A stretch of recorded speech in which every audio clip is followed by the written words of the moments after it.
ആധ്യാത്മികതയോടുള്ള എൻ്റെ അഭിരുചി കുട്ടിക്കാലം മുതൽ ഉള്ളതാണ്. അത് അച്ഛൻ്റെ സാധന കണ്ടുപഠിച്ച് തുടങ്ങിയതാണത്. പക്ഷേ അതിനെപ്പറ്റിയുള്ള വിവരങ്ങൾ ഞാൻ ചെറുപ്പകാലത്ത് തന്നെ മനസ്സിലാക്കിയെങ്കിലും അനുഭവമുണ്ടായത് പിൽക്കാലത്താണ്. ആ അനുഭവം എനിക്ക് ഏറ്റവും കൂടുതൽ ഉണ്ടായത് തിരുവണ്ണാമലയിൽ യോഗി രാം സുരത് കുമാർ എന്നറിയപ്പെടുന്ന വിശരി സ്വാമി ഉണ്ടായിരുന്നു. അതിരാത്രത്തിന് വേണ്ടി ഞാൻ അദ്ദേഹത്തെ കണ്ട് അദ്ദേഹത്തിൻ്റെ അനുഗ്രഹം വളരെ കിട്ടിയൊരു കാലഘട്ടമായിരുന്നു അത്.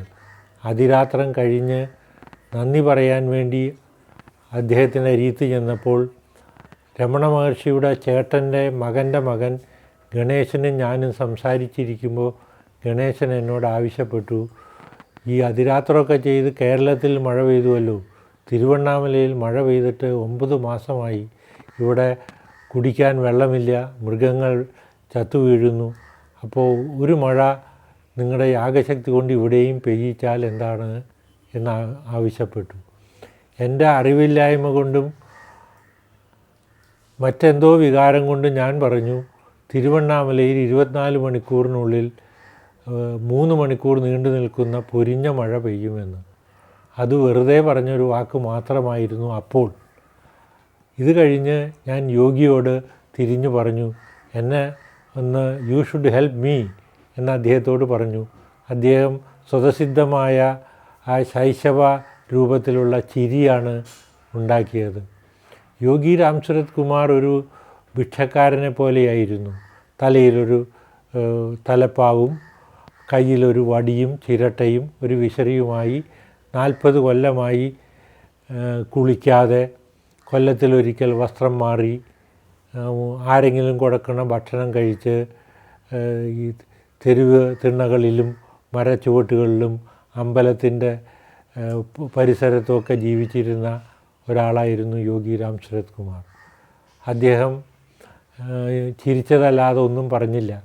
ഞാനും ശ്രീമാൻ ഗണേശനുമായിട്ടുള്ള സംഭാഷണം തുടർന്നുകൊണ്ടിരിക്കുന്ന ഇടയിൽ സ്വാമി ആ വളപ്പിൽ അവിടെ എവിടെയായി പോയി ഇങ്ങനെ നിൽക്കുന്നതായിട്ടാണ് ഞങ്ങൾ കണ്ടത്.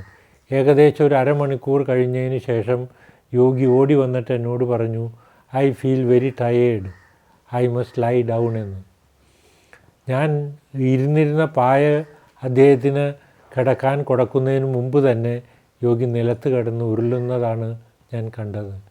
ഉരുണ്ട് കഴിഞ്ഞ് ഒരു 5 മിനിറ്റ് ആകാശത്തേക്ക് നോക്കുന്നു. നിങ്ങൾ എന്നെ വിശ്വസിക്കുകയാണെങ്കിൽ എനിക്ക് തന്നെ അവിശ്വസനീയമായ കാഴ്ചയാണ് ഞാൻ കണ്ടത്. മഴ ആരംഭിച്ചു. മഴ ആരംഭിച്ചപ്പോൾ തന്നെ അദ്ദേഹം എന്നോട് പറഞ്ഞു, എന്നെ ഉടനെ എൻ്റെ മുറിയിലേക്ക് കൊണ്ടുപോകൂ എന്ന്.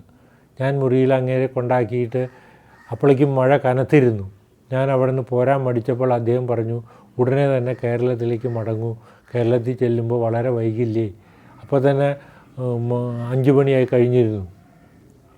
ഞാൻ പറഞ്ഞു, ഈ പൊരിഞ്ഞ മഴയത്ത് എങ്ങനെയാണ് സ്വാമി പോവുക എന്ന് ചോദിച്ചപ്പോൾ സ്വാമി പറഞ്ഞു, ആ മഴ തിരുവണ്ണാമലയിൽ മാത്രമേ ഉള്ളൂ, റെസ്റ്റ് ഓഫ് ദി തമിഴ്നാട് മുഴുവനും ഒരു മഴയും ഇല്ലാതെ ഉണങ്ങി വരണ്ടാണ് ഇനിയും ഇരിക്കുക എന്ന് പറഞ്ഞു. ഞാൻ സ്വാമിയുടെ വാക്കുകൾ കണക്കിലെടുത്ത് തിരുവണ്ണാമല അതിർത്തി കടന്ന് പിന്നെ ഒരിക്കലും ഒരു മഴ പെയ്തിട്ടില്ല. നിരന്തരമായി നാമം ജപിക്കൽ മാത്രമായിരുന്നു സ്വാമിയുടെ യോഗസാധന. ആനന്ദാശ്രമത്തിൽ നിന്ന് സ്വാമി രാമദാസ് നൽകിയ രാമമന്ത്രമായിരുന്നു സ്വാമി ജപിച്ചിരുന്നത്. 24 മണിക്കൂറും നാമം ജപിക്കുന്നു എന്ന് പറഞ്ഞാൽ ഒരു അതിശയോക്തിയോ അത്ഭുതമായി നിങ്ങൾക്ക് തോന്നുമെങ്കിലും അതായിരുന്നു വസ്തുത.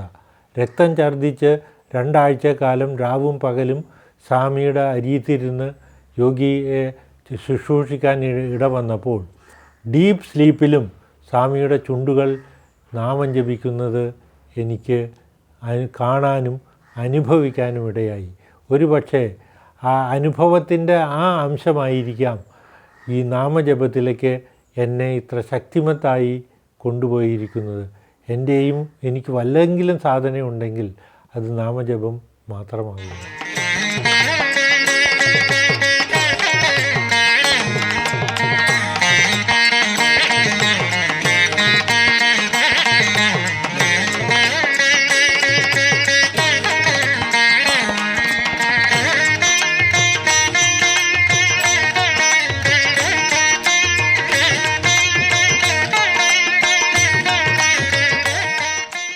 രണ്ട് യോഗീവര്യന്മാർ 20-ാം നൂറ്റാണ്ടിലുണ്ടായിരുന്നു.